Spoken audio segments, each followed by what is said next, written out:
بسم اللہ الرحمن الرحیم۔ ہم بستری کے وقت شوہر کو یہ جملہ بولنے والی عورت سیدھا دوزخ میں جائے گی۔ آپ صلی اللہ علیہ وسلم سے یہ ثابت ہے کہ جہنم میں عورتوں کی اکثریت ہے۔ عمران بن حسین بیان کرتے ہیں کہ نبی صلی اللہ علیہ وسلم نے فرمایا، میں نے جنت میں جھانکا تو اس میں اکثر لوگ فقراء تھے، اور میں نے جہنم میں جھانکا تو اس میں اکثر عورتیں تھیں۔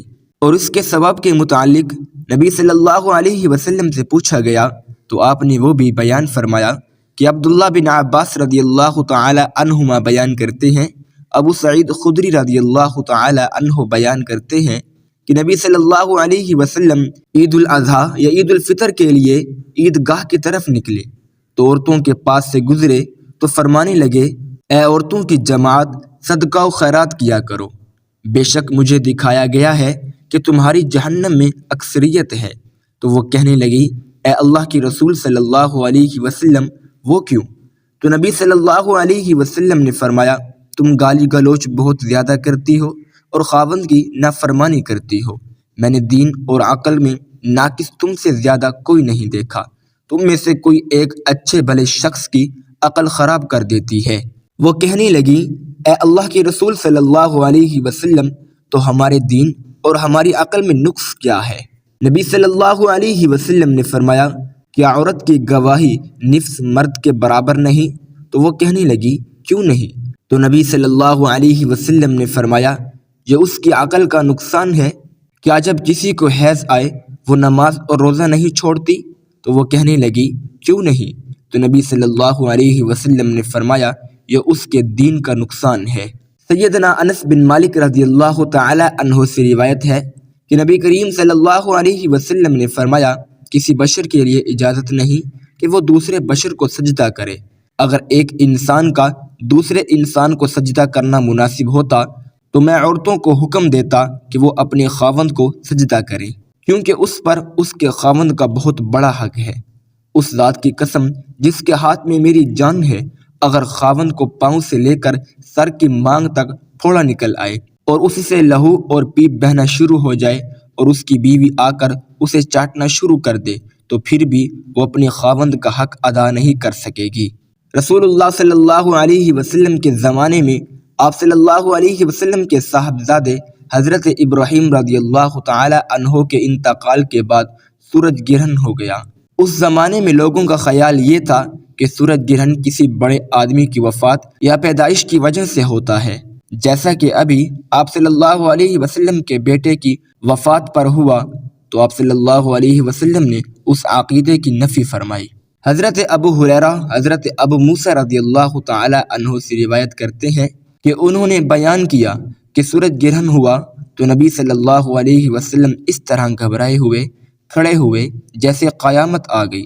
آپ صلی اللہ علیہ وسلم مسجد میں آئے اور طویل ترین قیام و رکوع اور سجود کے ساتھ نماز پڑھی کہ اس سے پہلے آپ صلی اللہ علیہ وسلم کو ایسا کرتے ہوئے نہیں دیکھا تھا۔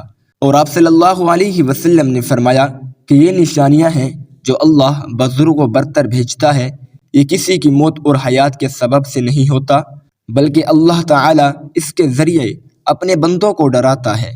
جب تم اس کو دیکھو تو ذکر الہی، دعائے استغفار کی طرف دوڑو۔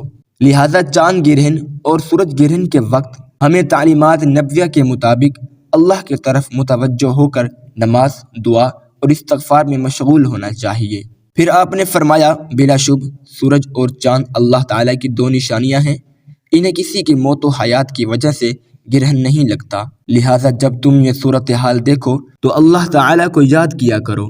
لوگوں نے کہا، اے اللہ کی رسول صلی اللہ علیہ وسلم، ہم نے آپ کو دیکھا تھا کہ آپ نے اپنے قیام کے دوران میں کسی چیز کو پکڑنے کی کوشش کی، پھر ہم نے دیکھا کہ آپ پیچھے ہٹے۔ آپ نے فرمایا، میں نے جنت دیکھی، یا فرمایا مجھے جنت دکھائی گئی تو میں نے اس سے ایک گوشہ لینے کی کوشش کی تھی، اور اگر میں اسے لے لیتا تو تم رہتی دنیا تک اسے کھاتے رہتے۔ نیز میں نے آگ دیکھی، میں نے اس جیسا خوفناک منظر کبھی نہیں دیکھا۔ میں نے جہنم میں زیادہ عورتوں کو دیکھا۔ لوگوں نے کہا، اے اللہ کے رسول صلی اللہ علیہ وسلم، کیوں؟ آپ نے فرمایا، اپنے کفر کی وجہ سے۔ کہا گیا، وہ اللہ کے ساتھ کفر کرتی ہیں؟ آپ نے فرمایا، نہیں، وہ خاوند کی ناشکری کرتی ہیں اور احسان فراموش ہیں۔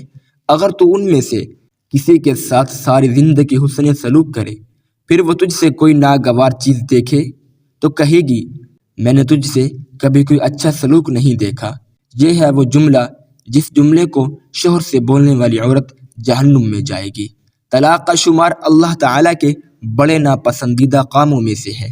آپ صلی اللہ علیہ وسلم نے کس عورت کو طلاق دینے کا حکم دیا ہے؟ حدیث ملاحظہ فرمائیں، سیدنا لقلیت بن صبرہ رضی اللہ تعالی عنہ سے روایت ہے، وہ کہتے ہیں میں نے کہا اے اللہ کے رسول صلی اللہ علیہ وسلم، میری ایک بیوی ہے، وہ بڑی زبان دراز ہے اور مجھے اذیت دیتی ہے۔ آپ صلی اللہ علیہ وسلم نے فرمایا اسے طلاق دے دو۔ اس نے کہا میرا اس کے ساتھ پرانا ساتھ ہے اور اس سے میری اولاد بھی ہے۔ آپ صلی اللہ علیہ وسلم نے فرمایا پھر اسے روک لو اور اسے بھلائی کی تلقین کرتے رہو، اگر اس میں بھلائی قبول کرنے کی صلاحیت ہوگی تو وہ قبول کر لے گی۔ بہرحال تو نے اپنی بیوی کو اس طرح نہیں مارنا جیسے لونڈی کو مارا جاتا ہے۔ حضرت سیدنا غوث اعظم رحمۃ اللہ تعالی علیہ ایک دن خطاب فرما رہے تھے۔ خطاب کرتے ہوئے آپ نے فرمایا 10 قسم کی عورتوں کا قیامت کے دن جنت میں جانا مشکل ہو جائے گا۔ پوچھا گیا حضرت وہ 10 قسم کی عورتیں کون سی ہیں؟ آپ نے فرمایا نمبر 1 شوہر کی نافرمانی کرنے والی، نمبر 2 بے پردہ عورت، نمبر 3 تیز زبان والی، لوگوں کے سامنے بولنے والی عورت، نمبر 4 ہر وقت موت مانگنے والی عورت، نمبر 5 دین کا مذاق اڑانے والی عورت، نمبر 6 چغل خور عورت، نمبر 7 احسان جتلانے والی عورت، نمبر 8 غیبت کرنے والی عورت، نمبر 9 بال کھول کر چلنے والی عورت، نمبر 10 غیر مردوں کو اپنی زینت دکھانے والی۔ یہ 10 عورتیں ہیں جن کا قیامت کے دن جنت میں جانا مشکل بن جائے گا۔ اس لیے ان خواتین پر ضروری ہے کہ جب ان کو اس کا علم ہوا تو انہوں نے خیر اور بھلائی کی جو کہ اللہ تعالیٰ کے حکم سے انہیں اس اکثریت سے دور لے جائے گی اور وہ جہنم کے داخلے سے بچ جائے گی۔ ہم اللہ تعالیٰ سے دعا گو ہیں کہ وہ ہم سب کو آگ سے دور کر دے اور ہمیں نیک عمل کرنے کی توفیق عطا فرمائے اور ہمارا خاتمہ ایمان پر فرمائے۔ اللہ تعالیٰ سے دعا ہے کہ اللہ تعالیٰ میری اور آپ کی بخشش فرمائے۔ امید کرتا ہوں کہ آج کی تحریر آپ کو ضرور پسند آئی ہوگی۔ مزید اچھی تحریروں کے لیے ہمارے چینل کو سبسکرائب کریں۔ شکریہ۔